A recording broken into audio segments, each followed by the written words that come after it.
Hello hello everyone, সবাই তোমরা কেমন আছো? আশা করি সবাই ভালো আছো। তো আমিও ভালো আছি।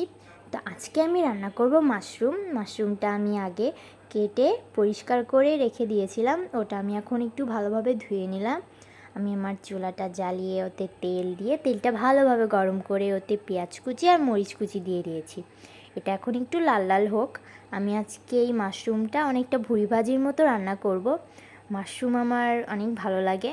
মাশরুমের আগে আমি চিকেন বা ভেজিটেবল দিয়ে যেটা রান্না করা হয় ওইটা খেয়েছি।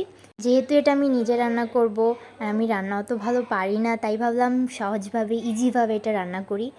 তাই আমি এটা ভুড়িবাজির মতো রান্না করতেছি। তো এটা রান্না করতে যেসব মশলা লাগে সব মশলা আমি ভালোভাবে দিয়ে সেটা ভালোভাবে নাড়াচাড়া করে নিয়েছি। এখন আমি এর ভিতর পানি দিয়ে এটা নাড়াচাড়া করে কষানোর জন্য কিছুক্ষণ রেখে দেবো। আমার রান্নায় ভুল ত্রুটি অনেক থাকতে পারে, তো সেটা একটু ইগনোর করো। নতুন নতুন রান্না করতেছি।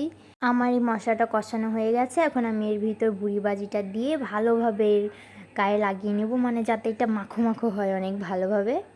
এটা আমার ভালোভাবে মাখানো শেষ হয়ে গিয়েছে। তো এখন আমি এর ভিতর একটু পানি দিয়ে এটা সিদ্ধ হওয়ার জন্য রেখে দেব।